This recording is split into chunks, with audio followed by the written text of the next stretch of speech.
Lock in, because we're diving headfirst into a storm of Stoic questions. This isn't your run-of-the-mill pep talk. This is a hardcore confrontation with reality, Stoic style. 12 questions, each one a gauntlet thrown down to challenge your comfort zone, your perceptions, your very way of thinking. Forget what you know about self-help. This is self-revolution. Stoic questions designed to strip away illusions, to force you to confront the raw, unvarnished truth of who you are and what you're capable of. Ready to be rattled? Ready to question everything? This is where your true test begins. It's not just about finding answers. It's about discovering who you really are. Let's do this. All right, let's get real. This first Stoic question isn't just a warm-up, it's a cold, hard slap of reality. What's truly in your control? And don't give me that superficial answer. Dig deeper. Think about it. Every moment, life's throwing curveballs, situations, people, unforeseen events. The usual reaction? We scramble to control them, to bend them to our will. But that's a rookie's game. Here's the hardcore truth. The external world is a wild beast. You can't tame it, but you can master how you respond to it. Now, your emotions, they're not just feelings, they're data. Anger, joy, fear, they're giving you insights into what matters to you, what triggers you, what pushes your buttons. But are you just going to be a puppet to these strings? No. You're smarter than that. You're going to use this data, analyze it, understand the why behind it, and then, here's the kicker. You're going to choose your response, that's right. Choose. Not react, not explode, but choose. And decisions? Oh, decisions are where you really show your mettle. Every choice, it's a test. Are you going to cave to impulses, to peer pressure, to the easy way out? Or are you going to stand firm, align your choices with your core values, even when it's tough, even when it hurts? That's control. That's power. So here's the challenge. Next time life throws a curveball, stop. Analyze it. Understand your immediate reaction, then put it under a microscope. Is it serving you? Is it in line with who you are and who you want to be? If not, toss it. Choose a different response. It's not about controlling the curveball. It's about controlling your swing. This isn't just stoicism, this is life strategy. It's mental toughness. It's looking at the chaos of life and saying, you don't control me, I control me. So what's in your control? Let's find out. Let's see what you're really made of. Your audience is smart, but are they tough? It's time to put that to the test. Moving on to the second razor-sharp Stoic question, what am I choosing to ignore? This is where it gets even tougher, where we separate the thinkers from the dreamers. Every day we're making a choice to pay attention to some things and to completely disregard others. But here's where it gets real. What you choose to ignore, it doesn't just disappear. It lingers, grows, and sometimes it comes back to bite you. So, ask yourself, and I mean really ask yourself, what truths about your life are you turning a blind eye to? Is it a failing relationship you're too scared to fix or end? A job that's eating away at your soul? A habit that's detrimental to your health or well-being? This question isn't just about awareness, it's a call to action. It's about facing the music no matter how discordant it might sound. And here's the hardcore part. Once you've identified what you've been ignoring, you've got to do something about it. No more excuses, no more procrastination. This is where true character is tested. It's easy to bask in the comfort of ignorance, but it takes a real, mentally tough individual to face up to these ignored aspects and take decisive action. The Stoics weren't about living in a fantasy land. They were about confronting reality head-on, no matter how uncomfortable. So, this second question, it's your wake-up call. It's about shaking off the illusions, the self-deception. It's about looking at your life square in the eye and asking, what am I pretending not to see? Moving on to the third Stoic interrogation, am I a prisoner of the past or a pioneer of the future? This question doesn't just scratch the surface. It digs deep into the core of your existence. It's about identifying whether you're shackled by what's been or if you're boldly stepping towards what could be. Reflect on this. How often do you find yourself trapped in the labyrinth of past mistakes, old grievances, and missed opportunities? Does the shadow of yesterday loom over your today, dictating your choices, your feelings, your path? This isn't just about reminiscing or regretting. It's about being held hostage by a time that's already slipped through your fingers. The Stoics understood the futility of clinging to the past. They advocated living in the present while shaping the future. So ask yourself, are you letting the ghost of your past steer your ship? Or are you the captain, charting a course towards a future you desire? This question demands a brutal honesty with yourself. It's easy to blame the past for your current situation, but it takes courage, resilience, and a touch of Stoic wisdom to break free from those chains. It's about acknowledging the past, learning from it, and then, with a clear eye and a steady hand, carving out a path forward. So, are you a prisoner or a pioneer? This isn't just a question. It's a crossroad. The choice you make here defines not just your present, but your future. It's time to decide. Will you remain bound by what's been, or will you break free and stride into what could be? The choice is yours. Moving forward to the fourth Stoic probe. How does my reaction to adversity define me? This question is like a forge, testing the mettle of your character under the heat of life's toughest moments. Think about the last time you faced a real challenge, a setback, a failure. How did you react? Did you crumble under the pressure? Let frustration take the wheel? Maybe blame others or the circumstances? Or did you stand tall, take a deep breath, and look for the lesson, the opportunity, the silver lining? The Stoics were clear on this. Life isn't about what happens to you. It's about how you respond. Adversity, they argue, is a tool, a gift even. It's in these moments of trial and tribulation that your true character shines through. Are you a diamond, unbreakable under pressure? Or are you more like glass, shattering at the first hit?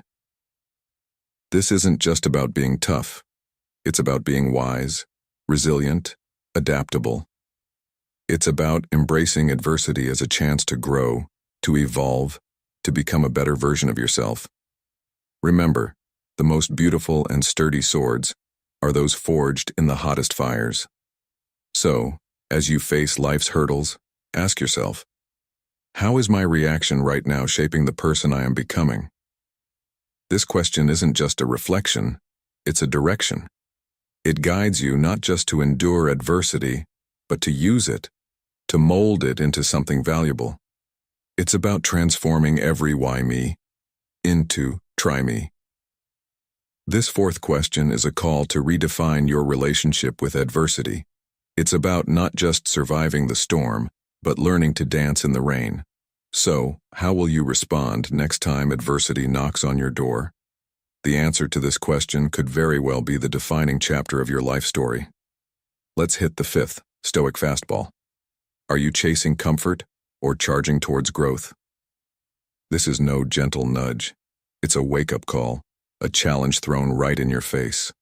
Look at your life, your routines, your so-called safe choices. Are they really keeping you safe, or are they keeping you small? Comfort, that sly temptress, lures you into a cozy, unremarkable existence. But growth? Growth is the wild, untamed frontier where real legends are born. This question is about getting real with yourself. Are you just going through the motions, playing it safe, nestling in the warm embrace of the familiar? Or are you out there on the front lines, battling your fears, pushing your limits, charting new territories in your personal and professional life? The Stoics were clear. The path to greatness is paved with discomfort. It's in the sweat, the grind, the moments when you're so far out of your comfort zone you can't even see it on the horizon. That's where you find out what you're truly made of. So, ask yourself, and don't you dare sugarcoat it, am I just lounging in the kiddie pool of comfort, or am I diving into the deep end of growth? Every day you make this choice, with every action, every decision. It's easy to talk a big game about wanting to grow, to improve, to be the best version of yourself. But talk is cheap. What about your actions? This is where the rubber meets the road. Are you content being a big fish in a small pond? Or are you ready to swim with the sharks? This fifth question is not just a reflection, it's a gauntlet thrown down at your feet. How you pick it up determines not just your trajectory, but your legacy, comfort, or growth. What's it going to be? All right, buckle up for the sixth Stoic sledgehammer. Are you a puppet of circumstance or a commander of your destiny? This is no polite inquiry. It's a gut check, a challenge to your core. Look at yourself. Are you just ricocheting through life like a pinball, smacked around by every bump and turn, reacting on autopilot to whatever life flings at you? Or are you the one calling the shots, making deliberate moves, crafting each day with a craftsman's precision? This question is a wake-up slap. The Stoics didn't mess around with passive existence. They were all about seizing control, grabbing life by the horns. Living by reaction is a coward's game. It's easy, sure, but it's also empty, unfulfilling, a path to regret. Living by intention, though, that's the arena of the brave. It's where you take the raw clay of your life and sculpt it into a masterpiece. So, what's it going to be? Are you going to keep drifting in the current, going wherever it takes you, a bystander in your own story? Or are you going to stand up, plant your feet firmly, and steer your life where you want it to go? This isn't just about daily routines or habits, it's about your whole approach to life. Are you living defensively, always on the back foot, always reacting? Or are you on the offense, proactive, strategic, intentional? Now brace for the seventh Stoic shockwave. Is your comfort zone becoming a prison? This question isn't just a nudge, it's a full-on collision with your complacency. Take a long, hard look at where you're standing right now. Is your so-called safe space actually a cell? Are you shackled by your own routines, habits, fears? This is about recognizing the invisible bars you've built around yourself. The Stoics didn't believe in the sanctuary of the comfort zone. For them, it was a battlefield, a place where potential goes to die. Comfort zones are seductive. They lure you in with promises of ease and safety. But what they don't tell you is that they're also the graveyards of ambition, growth, and transformation. So ask yourself, and don't you dare shy away from the truth? Are you rotting away in the snug confines of your comfort zone? Are you letting your fears, your doubts, your laziness dictate the boundaries of your life? This question is your wake-up bomb. It's about realizing that every moment you spend nestled in your comfort zone is a moment stolen from your life's potential. It's where you decide whether to be a victim of your circumstances or a victor over them. Breaking out of your comfort zone isn't just about taking risks, it's about redefining your limits. It's about pushing past the I can'ts, the I shouldn'ts, the what ifs, and stepping into the realm of I will, I can, and I must. Ready for the eighth Stoic thunderstrike? Are you the author of your story or just a character in someone else's? This question isn't a gentle prod. It's a confrontation with the essence of your autonomy. Scrutinize the narrative of your life. Are you penning each chapter with purpose and conviction, or are you letting others hold the pen, swept along by their expectations, their decisions, their definitions of success? The Stoics were adamant about individual sovereignty. Life, in their eyes, was a personal manuscript, not a script written by others. It's about seizing the quill, about owning every line, every twist, every climax. If you're just a character in someone else's story, you're living a second-hand existence. You're at the mercy of their whims, their plot twists, their grand finale. So ask yourself, and let the truth hit hard. Are you crafting your own epic or merely a footnote in someone else's volume? Are you living on your terms, or are you a puppet dancing to someone else's tune? This question is your call to arms. It's about realizing that every day you have a choice, to be the protagonist of your own life or a bystander in someone else's. It's where you decide whether to take the lead role or settle for a bit part. Being the author of your story isn't just about making decisions. It's about making them count. It's about forging your path, living by your values, chasing your dreams, not someone else's. It's about not just existing, but living with purpose, passion, and power. As you face this eighth Stoic gauntlet, remember, your life is your masterpiece, and you're the master artist. Are you going to create a work of art that's uniquely yours, or are you content being a mimic, a copy of someone else's creation? Author or character, the pen is in your hand. What's your next chapter? Now, steel yourself for the ninth Stoic onslaught. Are you shaping your environment, or is it molding you? This isn't just a question, it's a battle cry against passivity. Examine the world you've built around yourself. Your friends, your workplace, your daily surroundings. Are they reflections of your values, your aspirations, your true self? Or have you become a product of your environment, passively shaped and influenced by the external? The Stoics were clear about the power of environment. They knew it could be a catalyst for greatness or a quicksand pulling you down. This is about recognizing that you're not just an inhabitant of your environment, you're a sculptor of it. If your surroundings aren't elevating you, challenging you, inspiring you, then they're diminishing you. So, confront this head on. Are you actively crafting an environment that propels you towards the life you want? Or are you just drifting in a sea of external influence, slowly becoming a mere echo of your surroundings? This question is a call to take charge. It's about curating your life, handpicking the influences, the people, the spaces that align with your highest self. It's not about control, it's about conscious choice. Being shaped by your environment is easy. It's the path of least resistance. But shaping it, that requires guts, vision, and relentless intentionality. It's about being so steadfast in your identity and purpose that your environment conforms to you, not the other way around. As you grapple with this ninth Stoic challenge, it's time to decide, are you going to be a product of your surroundings, or are you going to be the architect of them? Your environment, your rules. Are you ready to create a world that doesn't just reflect who you are, but who you aspire to be? Shape or be shaped? The choice is yours, and the stakes are nothing less than your own destiny. Brace for the 10th Stoic bombardment. Are you defining success on your terms or society's? This isn't a casual query, it's a direct confrontation with your perception of achievement. Look closely at your definition of success. Is it truly yours, born from your deepest values and aspirations? Or is it a borrowed concept, stitched together from societal norms, peer pressure, and media portrayals? This is about dissecting the very fabric of your ambitions.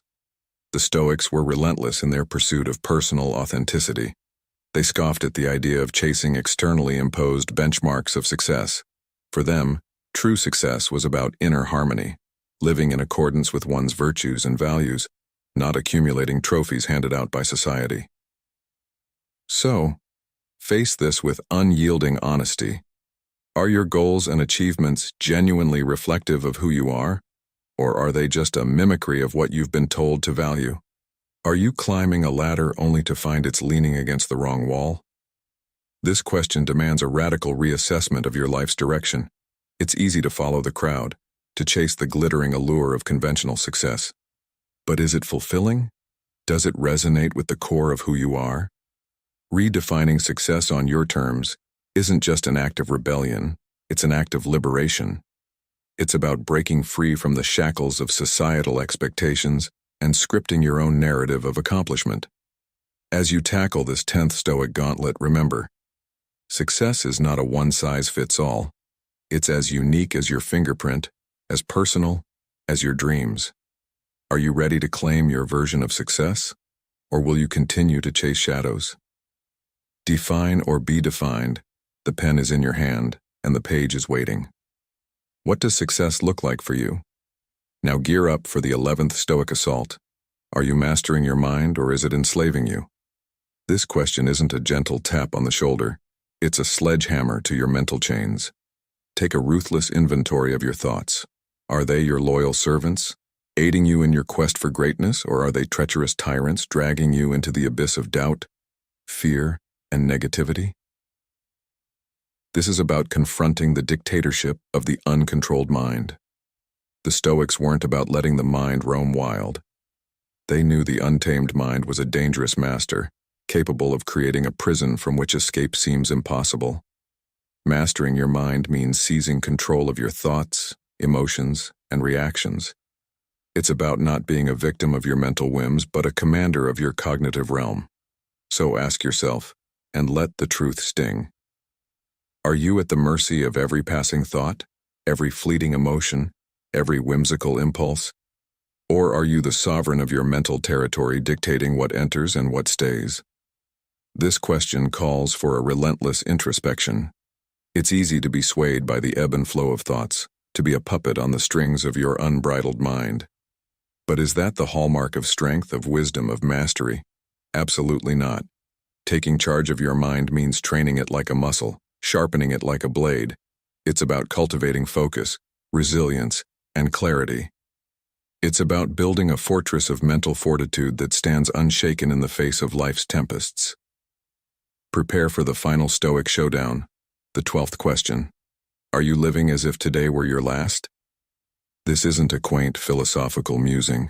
It's a raw, unvarnished confrontation with your mortality. Consider your daily actions, your choices, your priorities. Are they reflecting a life lived to the fullest? Or are they painting a picture of procrastination, of someday, of later? This is about facing the harsh reality that time is the one commodity you can never regain. The Stoics were starkly aware of life's fleeting nature. They didn't see this as morbid. They saw it as a powerful motivator. Living as if today were your last isn't about nihilism. It's about absolute focus, clarity, and purpose. It's about stripping away the trivial, the unimportant, the energy-draining, and zeroing in on what truly matters. So, confront this with brutal honesty. Are you squandering your days as if they were infinite? Are you delaying dreams, postponing passions, putting off your potential for a tomorrow that may never come? This question is a call to arms against complacency. It's about igniting a fire under every excuse, every delay, every unfulfilled promise you've made to yourself. Living as if today were your last means each moment is infused with urgency, with significance, with intent. As you stand at this 12th and final gateway, ask yourself, are you going to continue living in the shadows of someday? Or are you ready to step into the bright light of today? Live or exist. The clock is ticking and the choice is yours. Make this day count because in the end, that's all we truly have.